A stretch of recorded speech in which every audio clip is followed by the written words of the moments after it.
అందరికీ నమస్కారం. రాష్ట్ర ప్రజలకి, శ్రేయ ప్రజలకి, ప్రతి ఒక్కళ్ళకి విడుదల రజని గారు చిలకలూరుపేట ఓడిపోయిన ఎమ్మెల్యే, ప్రతిపక్షమైన పార్టీ. మరి వాళ్లకు మీకు మీ వైఎస్ఆర్సీ పార్టీ వాళ్ళకి ఏది ఏమైనా ఏం చేసినా కానీ నరకడమే కదా, ఇంకేమీ తెలియదు. ఏం తెలుసు ఒక్కసారి చెప్పండి మా రాష్ట్ర ప్రజలకి. మీకు ఏమీ తెలియదు. డెవలప్మెంట్ అంటేనే చాలా భయం వేస్తుంది. మీరు అభివృద్ధి చేయలేరు, కంపెనీలు తీసుకురాలేరు. ఇటువంటి పిచ్చి పిచ్చి మాటలు మాట్లాడుకుంటూ, ఇటువంటి పనికి మాలిన మాటలు మాట్లాడుకుంటూ ఉండటం తప్ప దేనికి పనికి వచ్చే వాళ్ళు మాత్రం కాదు. మరి లేచిన దగ్గర నుంచి కూడా మా స్టేట్ని ఎలా నాశనం చేద్దామన్న ఆలోచనే కదా, వేరే ఆలోచన ఏమన్నా ఉందా? లేదు.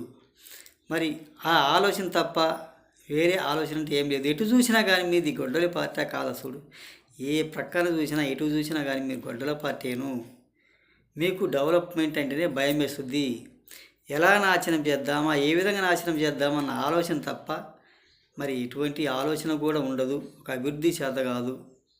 ఇటువంటి పనికి మాలిన ప్రెస్ మీట్ పెట్టుకుంటూ ఉండటం తప్ప దేనికి పనికి వచ్చేవాళ్ళు మాత్రం కాదు. ఊరక ఇటువంటి ప్రెస్ మీట్లు పెట్టుకొని రాష్ట్ర ప్రజల సింపతి పొందాలంటే ఎలా పొందుతారు? 5 సంవత్సరాలు పరిపాలన చూశారా లేదా? ఒకసారి చెప్పండి.